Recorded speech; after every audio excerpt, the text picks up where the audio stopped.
There are two kinds of people in this world. Either you're doing things you know you shouldn't, or you're not doing things you know you should. Guess what? We're both.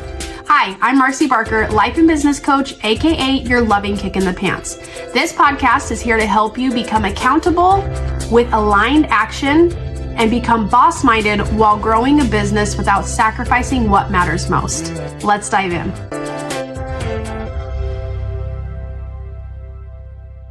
Good morning, my beautiful people. Welcome to another episode of Your Loving Kick in the Pants. And Wednesday just came out. If you guys seen Wednesday, I'm sure you have. It was such a big deal. But the next season came out and it was perfect timing because I just took away the computer and the Xbox for my kids. I just felt like they were spending way too much time on it. Stuff around the house wasn't getting done.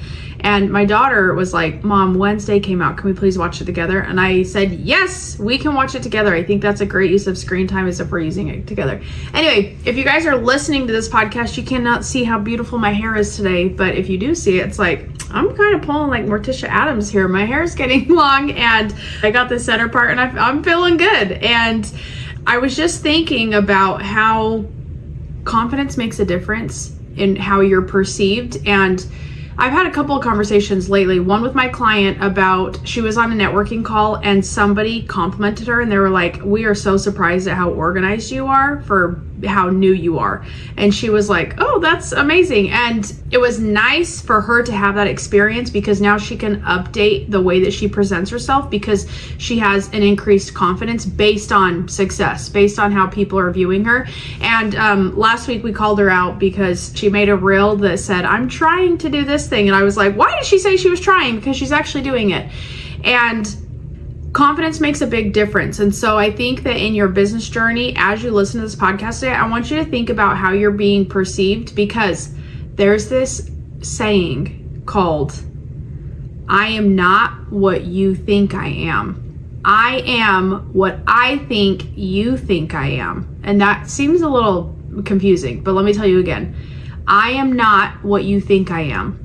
I am what I think you think I am. And that means that we're going to behave and present ourselves in a way where we think people are seeing us a certain way. Now, again, if you're still confused, don't worry, you will get this. But I want to just share with you the way that you perceive yourself is going to really make a big difference in how you're showing up. So today, when I got ready, I showered after tennis. I was like, okay, I'm looking good. It's time to record a podcast and I might record two because why not? And another example today is I was playing tennis this morning and we're getting ready to go into a league. It starts in about a month. So we're practicing and I'm brand new to tennis. I started playing in December and it's been a lot of fun and I have enjoyed getting better and I've enjoyed going to clinics. And there are certain times where I leave practice or a clinic and I'm like, I feel like I'm getting better. And we were playing today and two of the women on the other side of the net, you know, we were exchanging sides after one of the games. And she said, do you notice how I'm not hitting it to Marcy? They said, if you can clearly recognize which player is better, avoid them at all costs. And I was like, what? And for me, it was really interesting because these women have been playing a very long time. And I asked my partner, I said, how come she thinks that I'm the better player? I was like, you're really good too. And she's like, don't lie to yourself. She's like, you are clearly the better player between the two of us. And I said, I don't know. And she said, you are not the same person that we met 6 months ago. And I had to take a second to receive that compliment. And I also took a second to say, okay, I'm going to update my belief on just because I'm newer than people doesn't mean I'm not as good. I've been putting in a lot of work and I've been working hard. So think about the confidence that you can increase and improve if you listen to what people around you are saying, especially if it's good, especially if it's compliments. And one thing that is interesting, you know, side note about my hair, all of my daughters are like, Mom, your hair is so pretty. Your hair is so pretty. And you guys, I'm low maintenance. I haven't dyed my hair in years. I cut it last year on leap year, February 29th. And I regretted it so bad because I cut it short and I didn't like it. And that very surprisingly affected my confidence way more than I thought it would. The only thing that kept me somewhat optimistic about my new look was that my hair was donated to a child who needed a wig. So I felt a little bit better about that. But you guys have to listen to what people around you are saying. If you're getting compliments or if you're in a space where people are trying to encourage you, you have to listen. You absolutely have to listen to them. So that's kind of side note as we dive in today. Today I wanted to talk about the fact that nurtured people don't buy from you. So I want to talk a little bit about sales and converting people into what you're doing. One example of what I teach my clients is I'm a certified business coach with Dan and Malstaff, and it's a certification for Nurture to Convert. So this whole messaging system comes in 3 parts. You can nurture people, you show them results, and then you convert them. And one thing that I thought was really interesting as I've learned this is I've been getting a ton of ads in my feed, especially on Instagram, of other business coaches saying, nurtured clients don't buy. Nurtured people don't buy. They just sit and they wait to be loved on. They don't take any action. And I am like, that's completely true. However, I think that there needs to be another part of the conversation and how your automated content is able to nurture people for you.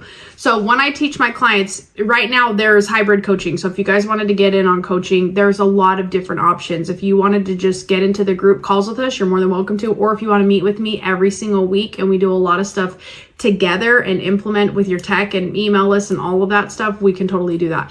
But in my coaching program right now, we talk very actively about how to market, because if you are running a business and you're not making sales, you're not going to stay in business very long. You have to know the process from people, the time that they know you to them paying you money. And I was telling my clients, it's really amazing how quickly you can shorten that gap in a very honest and authentic way. So for example, I have had people get into my Facebook group, Boss Minded. They come to a networking event.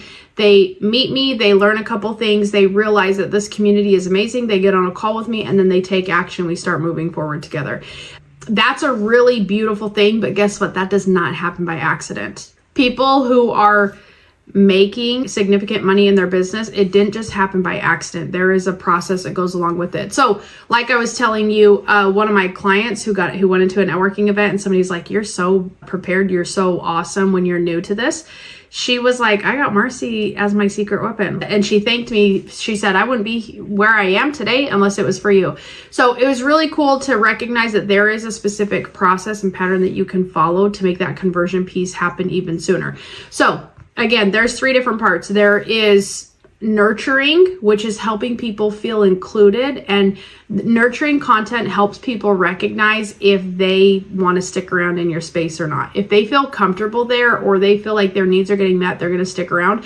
But if you say a lot of crazy things or you're very judgmental or you're preaching something that they don't agree with, guess what? They're not going to stick around, which is absolutely great. With your nurturing content, you want to make sure that people get all of the information they need to either leave you and don't waste your time, or they have all the information they need to take the next step with you. Okay. So with nurture messaging, it's on the opposite end of the spectrum of sales. So just keep that in mind. You need to have very specific content and strategy within how you're making people feel included and how you're trying to convert them, because everybody who ends up buying with you, they will have experienced nurturing, but not everybody who gets nurtured is going to end up buying with you. Okay.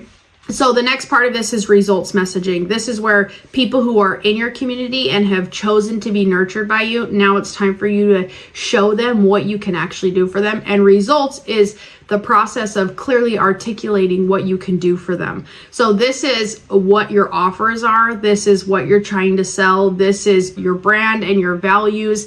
This is the results that you deliver to all of your clients. What are your testimonials surrounded around, and how are you bringing in income? So results, there's a lot of different ways that you can show results to your audience, but the number one way I would say to share results is through social proof, because you can talk all day long about what you're doing, but for somebody else to show up and say, hey, here's how my business is growing because of what I'm doing, all I need to do is showcase that. I don't need to talk about myself. I can just say, hey, my client was in a networking call and she got great compliments and people are reaching out to her because they want to work with her because she's so organized.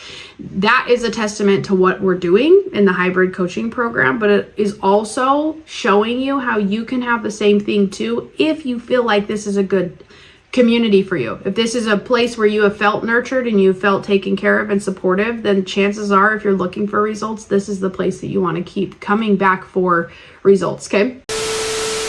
Hey, my beautiful people. If you're loving these episodes, you'll want the full experience. I've bundled both of my books, The Accountability Code and Becoming Boss Minded, into one powerful package. You'll get instant access to the audiobooks and ebooks so you can learn and grow anytime, anywhere. Head to bossminded.com and grab the book bundle now. It's the perfect way to stay inspired between episodes. All right, let's dive back in.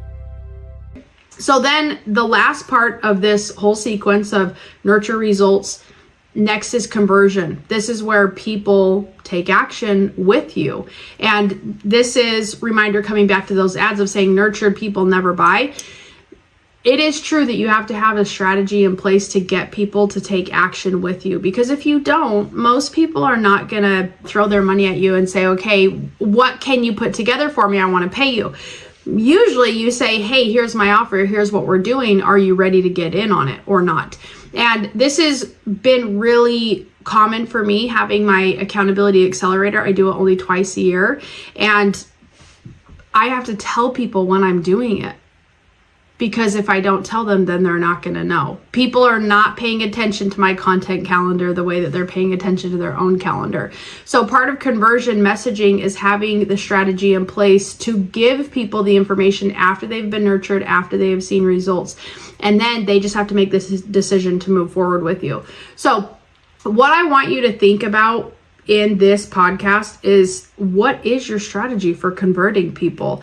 And if you're like, I don't even know, I'm kind of lost, like I don't have a ton of clients, I want you to go through your last 5 clients and see what their process was. Ask them, how was it that you found me? And what was it that I said that made you stick around?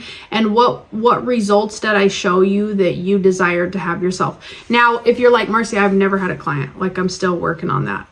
Okay. Then it's time for you to just start at nurturing. You have to know what kind of community you are building. You have to know what kind of person you're trying to attract, and then you go from there. But if you've been in business for a while, you've had a couple of clients, then your conversion strategy, it needs to be focused on what has already worked, and then start tweaking things that you want to improve. So in my business training vault, this is where the hybrid coaching exists. I have a training called Blueprint for Attracting Clients. This is something that helped me scale my business years ago, and it's because it makes a lot of sense. And when I became a certified business coach and I learned more, I was like, oh my, I've already been doing most of this. It's just putting it into perspective in a different way, which I'm grateful for both. But in the business training vault, in this training called Blueprint for Attracting Clients, it takes you through that pattern of, how did people know me? How did we engage? How did they decide they wanted to stick around? What results did they see? What did I say to convert them? And what were the results that they got when they started working with me? And in this training, I took my mastermind clients through and I said, hey, everybody, I want you to share how you found me and what was it that converted you to me. Now, that information, I might have an idea of how they found me, but it's important to ask and to review that, because if the system worked, if that conversion pathway worked, then I want to keep doing it as much as possible. So, for example, one of my clients, she came to my retreat, recorded all of my podcasts, and after the retreat, she was like, these stories are amazing, all these results that you've gotten with your clients. I need to know more about your coaching. We talked about the coaching. She signed up. Okay. So she was nurtured by attending a retreat. She was shown results by listening to stories of my clients, and conversion happened because she wanted that for herself too. We had a conversation and we decided to go. Now, I had another client who at one point, we were in the same space and we've communicated with each other before. And as I was creating content, she came across a reel that I made where I'm hating on direct sales consultants for selling supplements and weight loss stuff, because years ago that was a huge pet peeve of mine. I did not like seeing health consultants share before and after photos of clients that they have never even worked with. So I made this post and I said, it was with the trend, and it actually had the words "I hate you" in the audio. Of course, I don't go out and say I hate people, but she saw this video and she was like, oh no, Marcy hates me because I do that. And we had a conversation. The reason she got on my calendar is because I was looking for another service, and she's like, I think that I would be a good fit. So we had this conversation, and we both were just completely honest with each other of like, here's why I haven't worked with you in the past. And she's like, here's why I think you hate me. And when we had this very honest conversation, and what brought us together, what strengthened our nurturing of each other was honesty. And we both valued honesty. So we decided, if we can just be honest about what we want and why we're here and how we're going to collaborate, we're not going to have any problems. And sure enough, it worked out. So the results was I got what I needed from her services. She got what she needed from services. And we decided to work together for an entire year. So through that example, I can see that honesty is something that it needs to be the forefront of my nurturing content, because I do not like working with people who are not honest. And I'll say it here on the podcast too. Like, if you are like, I'm not really ready to be honest, then this is now your choice to say, okay, I'm going to stick around and practice being honest. Or you can be like, I'm never going to listen to this podcast again because I don't value honesty. Okay. Now, some people might be like, Marcy, that's crazy. Everybody values honesty. Well, it's actually a lie for everybody to say they value honesty, because a lot of people don't operate their life and their business with honesty. So with the results there, the results that we got worked because we were both honest about what we needed, and we both were able to deliver what the other person needed. So it was a very beautiful situation. And then conversion at the end was we were able to finish out our time together, and we are still friends. We still interact on a business level where it's like, hey, if you need this, I'm going to shout you out. If you need this, I'm going to shout you out. So that process, I want you to, again, come back to your sales experience. Like, when it comes to converting people, what in the past has worked and what are some gaps that you need to fill in? And I will tell you, in the world of social media, you would think that nurturing is easier because a lot of people will post on social media and create ways for people to connect, because that's what social media was created for in the beginning. But results can actually be really difficult too, because you're not really sure what you're trying to deliver. And if you're like, Marcy, I already have my product, I already have my service, I know what I deliver, then ask yourself if you're posting enough about sharing results that you get people. Because sharing results is a way for people to decide now if they want to work with you or not. And if the results that you're sharing resonate with those people, then it's also going to be a form of nurturing. So remember, when you're trying to convert people, you have to see if you have a nurturing plan in place. You have to see if you have a results plan in place so that conversion becomes much easier. And I will tell you this without a doubt. And I tell my clients this almost every week on our group coaching, that when you understand this, it almost feels like it's not fair that you know this. And it almost can feel like manipulative or psychological if you're presenting your business this way. But again, if the honesty is there and the authenticity is there, then what you're doing is actually giving people the perfect pathway to move forward with you. And there's no problem when people choose to not work with you, because you just say, hey, if you're at this level, if you want to stay in the nurture phase and not do anything results or conversion wise, like, that's totally fine. If listening to my podcast is enough for you, I want that to be enough for you. And you might be like, hey, stop at results. Like, I'm going to get nurtured by Marcy. I want to hear about all of her results. And you might get to a place where you're like, I'm probably never going to actually pay her money. And you want to know what? I have come a long way to be okay with that, because I do have quite a few people in my audience who stay at the results phase, because I am motivating and inspiring enough for them to take what I'm doing and to go and do their own thing and to see success with it.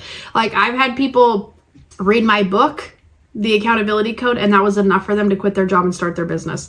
And they have never needed to hire me because they already had the pieces that they were missing. They just needed a loving kick to get there. So again, ask yourself, when it comes to conversion, do you have the pieces in place? Because business becomes so much easier when you're organized, when you understand why you're posting, when you understand why you're hanging out in certain Facebook groups, and you understand who you're actually trying to work with. So let me know if you guys have questions or you want to go deeper with this conversation, remember you can always go to bossminded.com and click on podcast, and you'll be able to either submit a topic or you can apply to be on this podcast too. I actually have some applications I need to go through, so expect a few guest interviews in the upcoming weeks. But for now, I'm happy to be your loving kick in the pants, and we'll see you next week. Thanks for tuning in, friend. If this episode gave you value, don't just keep it to yourself. Share it with someone in your circle who's ready to wake up, show up, and grow their business without sacrificing what matters most. When you do, you're not just helping them, you're building your network of like-minded leaders. And I'll say this plainly, leaving a kind review matters more than you know. It helps more people find the show and it keeps the momentum going. So pause for a moment and please drop that review. Lastly, if there's a topic you want me to cover, I want to hear from you. Reach out because this podcast is for you and I'm here to serve. Until next time, stay boss-minded.